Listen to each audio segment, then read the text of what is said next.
regardez TV Rogers, Ottawa.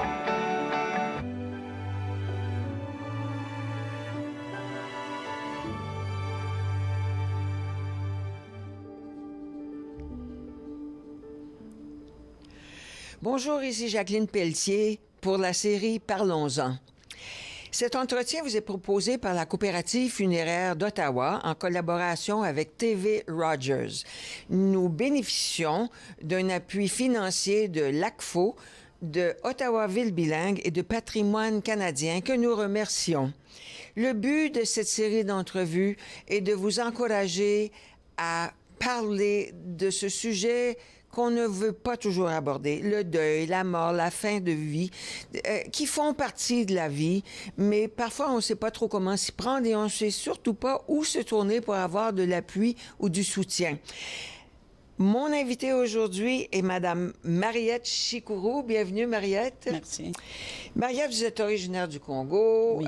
Vous avez quitté le pays très jeune. Oui. Vous avez vécu dans une variété de pays en Afrique, Exact. en Europe. Vous êtes arrivé au Canada il y a une trentaine d'années? 27 ans maintenant. Bon, vous Oui. voilà à Ottawa. Vous restez? Oui. Ouais, vous êtes bien au Canada? Oh, je suis très, très bien. Je suis très, très bien. J'ai une grande famille et puis on est bien. On s'épanouit là-dedans. On est bien intégrés. En tout cas, je suis bien. Quand vous dites j'ai une grande famille, est-ce que c'est vos enfants, votre famille, ou frères et sœurs, cousins, cousines? Frères et sœurs, cousins, cousines, les enfants, les petits-enfants même. Et puis, pas mal de monde que je connais ici, que je connaissais déjà. Fait qu'on est bien. On est chez nous. Mariette Chikuru, vous faites partie de la communauté. On vous voit dans toutes sortes de milieux. Votre carrière en travail social Oui. vous a amené à travailler avec les femmes violentées à un moment donné dans votre vie. Vous avez travaillé avec des personnes en situation de handicap intellectuel. Exact.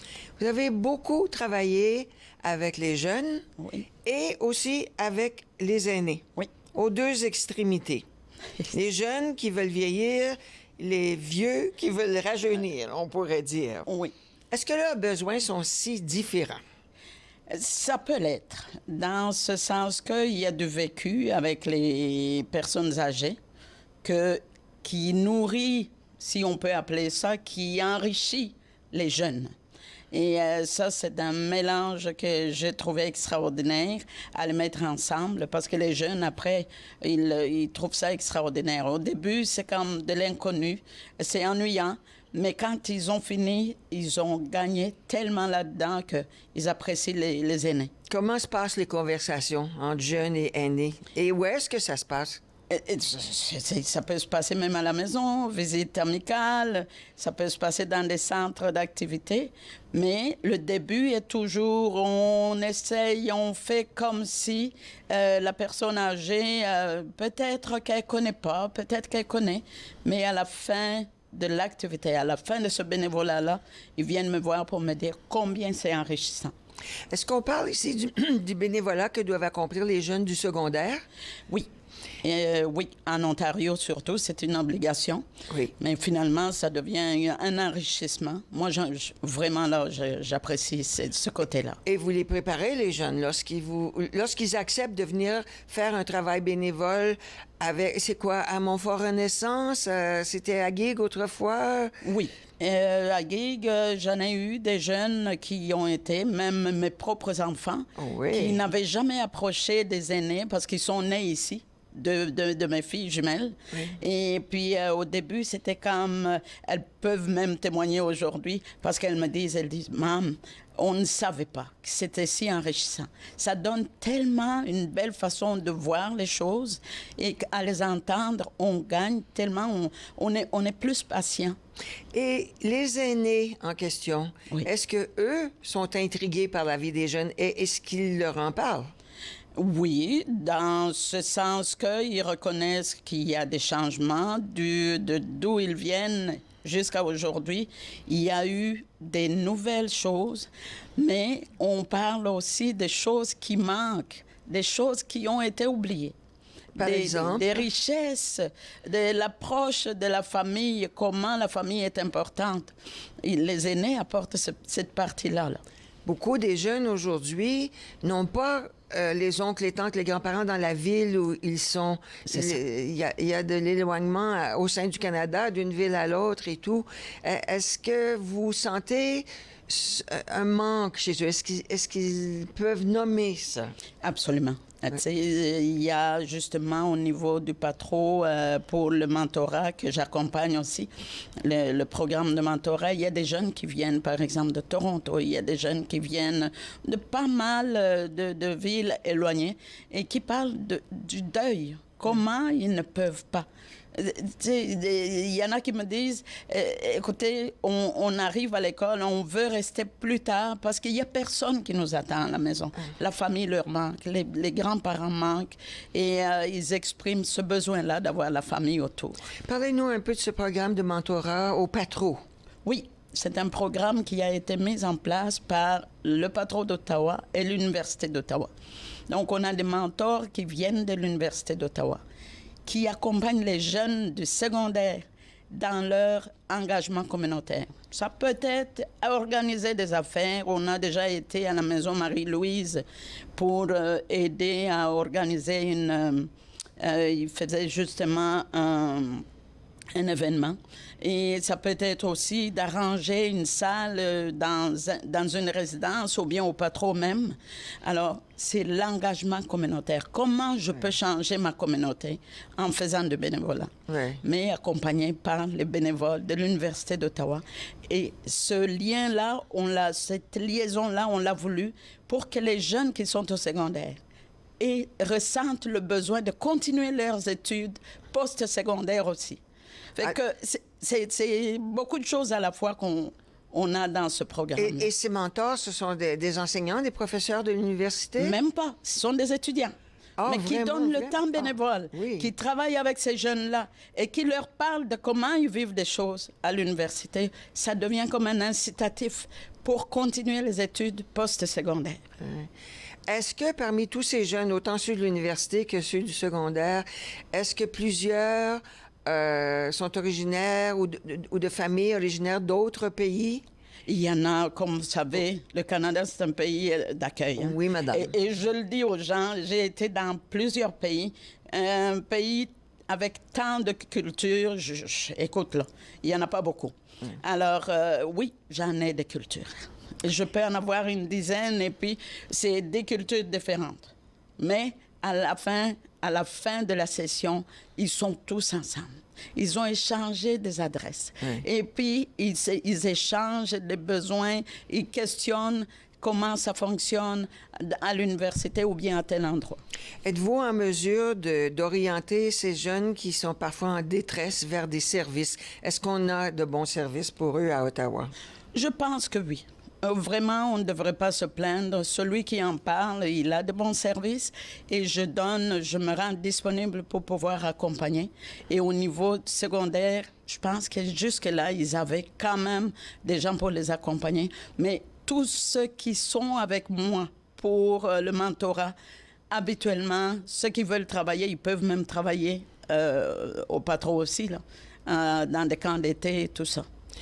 Alors, quiconque nous écoute en ce moment et veut en savoir plus peut communiquer avec vous au patron d'Ottawa, c'est ça? Oui, c'est exact. Et vous cherchez parfois des bénévoles? Toujours. Oui. C'est le bénévolat qui fait du Canada ce qu'il est. Hein? Et je le dis aux jeunes toujours, aux premières rencontres, parce qu'on en fait 2 ou 3, juste pour sensibiliser comment on va travailler et de les faire réfléchir. C'est quoi que vous voulez changer dans votre communauté? Ça peut être dans votre école. Il y a une salle peut-être qui n'est pas bien. Comme Samuel Genet, on a organisé une friperie. Que les parents viennent chercher des vêtements là-dedans pour les enfants. Ah, c'est bien. Alors, c'est de petites choses comme ça. Et je les sensibilise. Je dis, le bénévolat, c'est ce qui a fait du Canada ce qu'il est aujourd'hui. Et l'école, dans une situation comme celle-là, devient un milieu de vie. Absolument. Non seulement d'apprentissage, de toutes sortes d'apprentissages. De toutes sortes d'apprentissages. Les parents, ils savent. Les enfants, ils savent. Il y en a qui viennent ramasser leur robe de graduation là-dedans. Mais on a vraiment organisé une très, très belle salle de friperie. Vous avez mentionné tout à l'heure le deuil que vivent certains jeunes. Oui. Est-ce qu'ils mettent le mot deuil là-dessus ou c'est vous qui les accompagnez pour étoffer l'émotion? Ils mettent, c'est-à-dire qu'eux, ils expriment leur manque. Dans leur vocabulaire. Dans leur vocabulaire. Oui. Ils vont pas parler de deuil parce que le deuil est toujours relié à la mort. Oui. Mais on sait tous que toute perte, tout manquement est rattaché au deuil. Oui. Et même quand je suis avec eux, je dis oui, c'est un deuil que vous faites. Madame, le deuil, c'est avec la mort. Surtout quand on vient d'ailleurs. Alors, c'est vraiment, ils ne nomment pas le deuil, mais c'est le manque, l'ennui de telle ou telle chose, de la famille, ainsi de suite. Vous me disiez récemment que au Canada, on en parle déjà un peu plus facilement que dans plusieurs des pays où vous avez vécu. Oui. Pourtant, il y a des traditions anciennes. En Afrique, il y a des traditions, des rituels funéraires, mais en parler de la mort, parler de fin de vie, accepter de s'ouvrir sur ces moments difficiles de la vie, c'est moins présent dans d'autres pays qu'ici. Absolument. Ici, on peut facilement, moi, je peux décider, j'ai organisé déjà ma façon de partir. Parce que je me dis, écoute, ne peut organiser que celui qui est vivant. Et ce matin encore, je nommais, je pense que je parlais à une de mes filles qui était à la maison pour l'instant. Je lui disais, j'ai dit, ne peut mourir que celui qui a vécu. On ne peut pas parler de la mort de quelqu'un qui n'a pas vécu. Quand il y a mort, on parle de mort, arrangement, c'est parce qu'on a vécu. Alors, oui, il y a des pays qui ne parlent pas de la mort. Ouais. C'est loin. Ça se parle après le départ de la personne.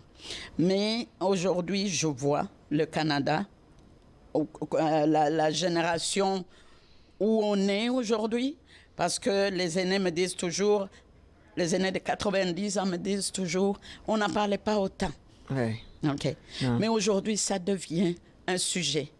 Ça devient une façon de voir les choses. Je suis vivante, mais pourquoi pas décider de comment je vais partir? Oui. Oui.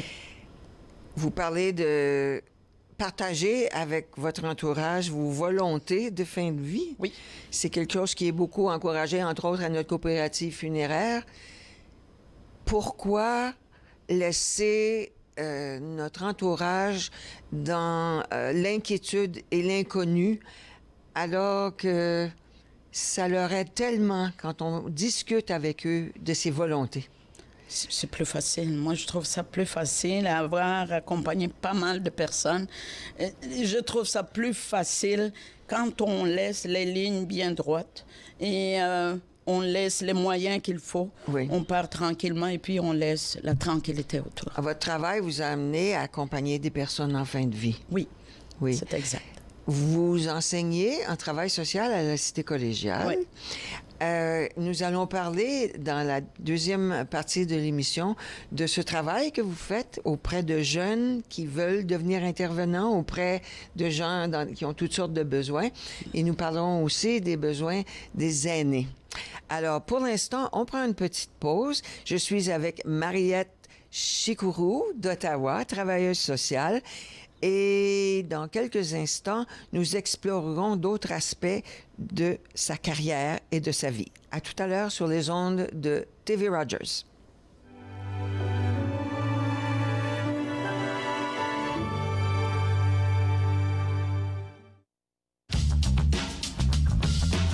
Cette émission est présentée par Télé Ella. Vous êtes enfin aux commandes. Pour en savoir plus, visitez rogers.com.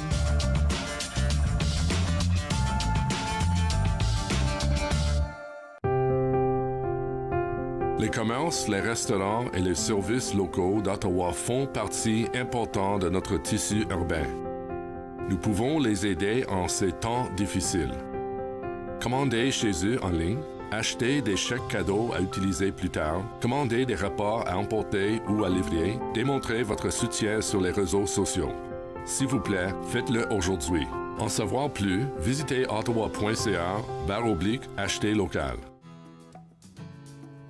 Vendredi, Grace Boussanga, directrice de l'entreprise Avec Grace, nous dévoilera les secrets de la communication en temps de pandémie.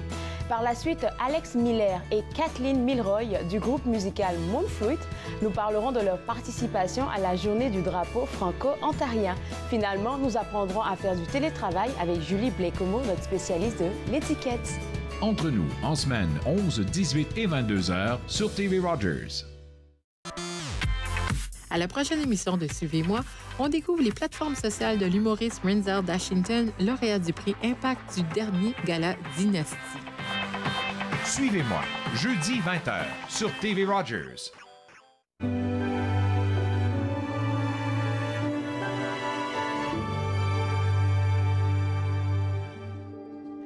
Bon retour à Parlons-en, cette série d'entretiens proposée par la Coopérative funéraire d'Ottawa en collaboration avec TV Rogers. Mon invitée aujourd'hui est Mariette Chikourou, travailleuse sociale qui a une longue expérience auprès de jeunes, auprès de personnes handicapées et auprès d'aînés dont nous allons parler un peu plus maintenant. Les aînés, Mariette, on s'imagine, bon, ils sont vieux, ils sont handicapés. On a à Ottawa des associations de retraités dynamiques, actifs, qui participent pleinement et qui font du bénévolat à gauche et à droite. On a aussi une population d'aînés qui ne sont pas en santé et d'aidants qui les accompagnent. Parlez-nous un peu de l'appui qui existe à Ottawa pour ces gens-là. Est-ce qu'on peut être fier de notre façon d'accompagner les aînés qui ont des besoins? Fier, on pourrait l'être à comparer peut-être avec d'autres pays, mais on pourrait faire mieux. On pourrait encore en mettre.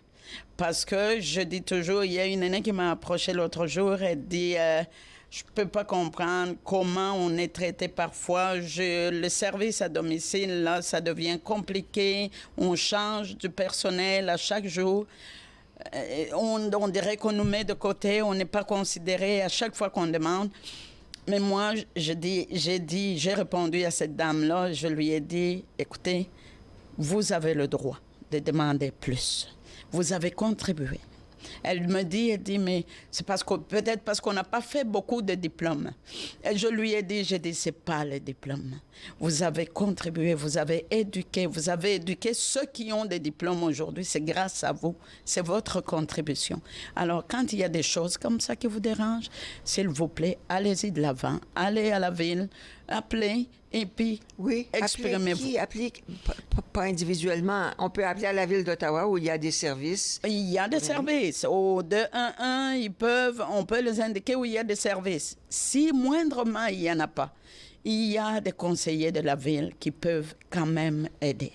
Oui. Fait que ce n'est pas fermé, mais on pourrait faire mieux. Pour nos aînés, on pourrait vraiment faire mieux. Et on a des organismes comme Montfort Renaissance qui prend de plus en plus de place dans nos rangs. Absolument. Qui offre... Donnez-nous quelques exemples de ce qui est proposé par Montfort Renaissance. Montfort Renaissance, qui est avec Gig aujourd'hui, eux, ils offrent le service à domicile, ils offrent des services pour accompagner les personnes en fin de vie.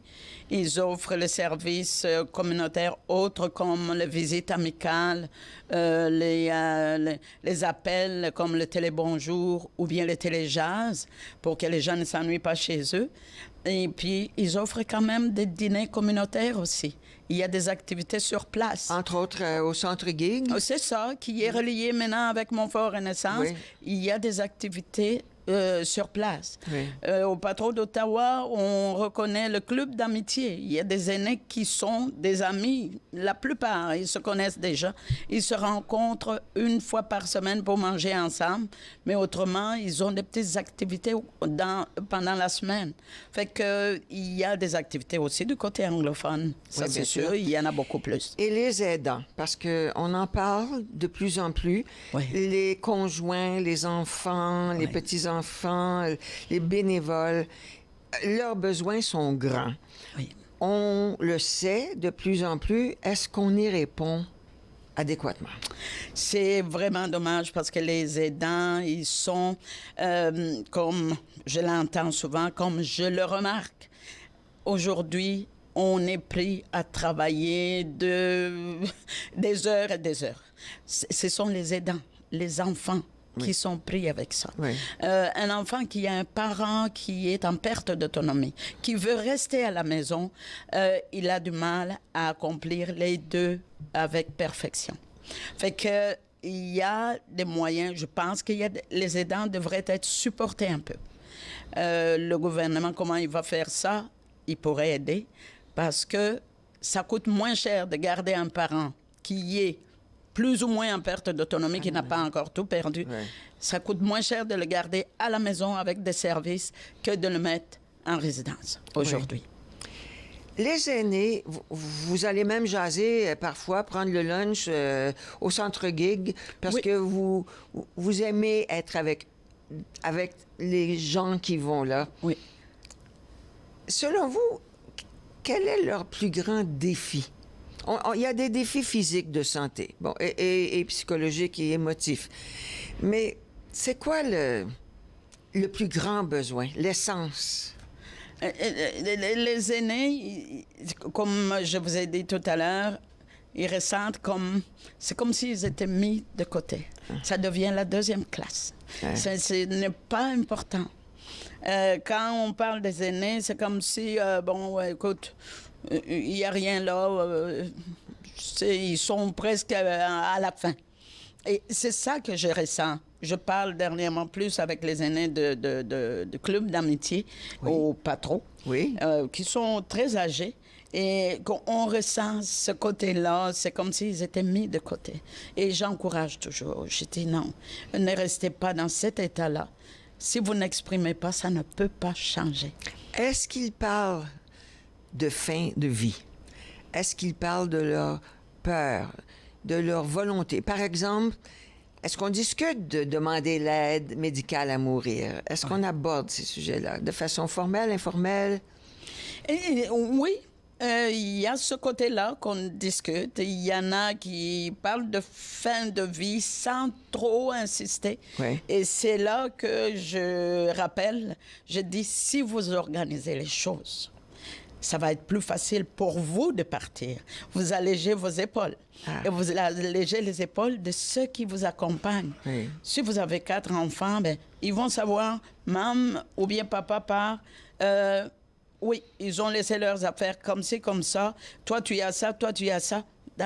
C'est comme ça que ça va se passer. Oui. Mais si vous partez sans rien dire, sans rien écrire, aujourd'hui, il y a des moyens. On a même allégé la façon de faire des testaments. Je dis, aidez-vous à partir correctement, à alléger les épaules et alléger les épaules de vos enfants. Parce qu'on les aime tous, qu'ils aient un caractère autre. Tu sais, on en a 4, on a 4 caractères. Oui. Alors, vous faites la part des choses. Après vous, là, ils s'organisent avec ça. Ce qui est écrit. Oui. Parce que le testament, aujourd'hui, c'est différent de ce que c'était déjà. Mariette, vous enseignez à la Cité collégiale en travail social. Les étudiants et étudiantes qui s'inscrivent à ces programmes... D'abord, qu'est-ce qui les motive, selon vous? C'est accompagner l'être humain. Ah oui? Oui. Ah, tiens. Oui, en travail social, c'est vraiment cette aide-là, cette disponibilité-là pour accompagner la personne, pour écouter la personne dans ses besoins. Et alors, parlez-nous un peu du programme que vous livrez. Moi, à la Cité, j'enseigne en travail social. Dernièrement, j'enseigne, c'est toujours travail social, mais il y a des cours différents que je donne. Oui. Je conscientise sur la gérontologie. Parce que travail social et touche à tout, à toute la population, je conscientise sur la gérontologie, donc le programme des aînés, et je parle de tout ce qui peut toucher l'aîné dans sa vie. Et la personne qui choisit d'aller en gérontologie peut y aller à ce moment-là. Et dernièrement, je touche aussi beaucoup les relations interculturelles. Parce qu'on est dans un pays où il y a beaucoup de cultures, mais on se rejoint, Canadiens quand même. Oui. Si je n'approche pas la personne que je trouve sur place, je ne saurai jamais comment elle fonctionne. Alors, je fais le lien entre les cultures aussi avec relations interculturelles. Nous vivons une époque où on prend conscience de l'importance de parler de relations interculturelles, Oui, de toute la souffrance qui se vit et qu'on a trop longtemps cachée. Oui. Il faut en parler. Les jeunes qui suivent vos cours, est-ce qu'ils font des stages et dans quelles institutions? Et ils font des stages. Ce cours-là, moi, j'insiste beaucoup pour aller vérifier, aller travailler sur les cultures. Je choisis un point culturel d'un pays quelconque et je prends peut-être dans le groupe de quatre cultures différentes qui vont travailler sur une culture, la façon de fonctionner d'une culture. Mais chacun apporte comment ça se passe chez eux. Ça peut être... Et l'étudiant, quel est son rôle dans cette situation-là? Il va exposer devant les autres. Le Canadien va dire comment, par exemple, les funérailles se passent. Le Congolais va dire comment ça se passe chez eux. Oui. Et puis, à ce moment-là, quand on se connaît, on se fréquente et puis on peut avancer ensemble. Quand ils reviennent de stage, ils se retrouvent en classe avec vous. Oui. Ils peuvent discuter de tout ça. Vous êtes témoin de l'enrichissement? Oui, absolument. Et à la fin de ce cours-là, à la fin de la session, je vérifie. Je fais l'évaluation. Je demande qu'ils passent pour parler aux autres ce qu'ils ont appris pendant ce cours-là. Et c'est quoi que ça vous a apporté? Oui. Je n'ai pas entendu quelqu'un se plaindre que je ne savais pas, je ne serais pas venu ici. Au contraire, ça m'a rapproché de ma culture d'accueil. Oui. Oui. Et il y a beaucoup de gens qui nous écoutent, Mariette. Oui. Des gens venus de partout sur la planète, des gens de tous les âges, des jeunes qui vivent leurs difficultés et leur bonheur, des aînés aussi. Est-ce qu'il y a un message très particulier que vous, en tant que mère, en tant que Congolaise d'origine, en tant que travailleuse sociale, est-ce qu'il y a un message particulier que vous voulez leur livrer pour leur aider à porter leur vie avec tout ce que ça comporte de deuil et de tristesse aussi? Oui, mais moi, j'encourage toujours le vivre ensemble et je dis toujours, on ne peut pas mourir si on n'a pas vécu. Fait que moi, les aînés, je les ai approchés beaucoup et cette richesse-là, je la traîne, je la commence dès que mes petits-enfants aussi ils savent. Ouais. Je leur dis, grand-maman, elle est vieille, grand-maman. Non, t'es pas assez vieille. Je dis oui, grand-maman, elle a son âge. C'est pour ça qu'elle vous apprend des choses. Et pour moi, l'âge, à chaque année qu'on gagne, c'est de l'expérience qu'on a. Quand je côtoie quelqu'un de 90, je me sens chanceuse parce que j'en apprends beaucoup. C'est là-dessus qu'on doit conclure, Mariette Chikuru. Merci beaucoup de nous avoir offert vos réflexions très enrichissantes et qui sont appréciées, je suis sûre, par notre auditoire. La médecine peut régler la douleur, elle peut sauver des vies, mais il n'y a pas de vaccin pour les sentiments de deuil. Il faut donc parler, discuter. C'est pour ça que nous sommes là. La Coopérative funéraire d'Ottawa et TV Rogers vous remercie de suivre nos émissions. À la prochaine.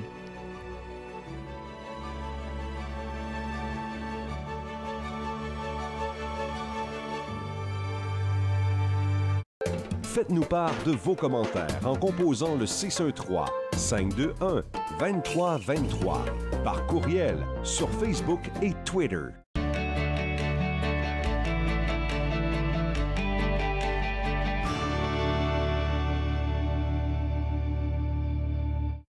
À la prochaine émission de Viens que je te raconte, l'artiste pour la série, M. Pat Patnaud, nous amène au chalet. Soyez des nôtres. Viens que je te raconte, dimanche 21h sur TV Rogers.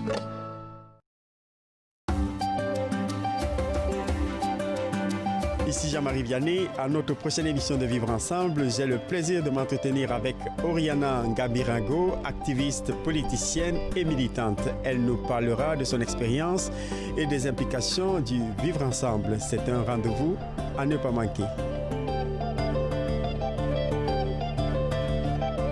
Vivre ensemble, lundi 19h sur TV Rogers.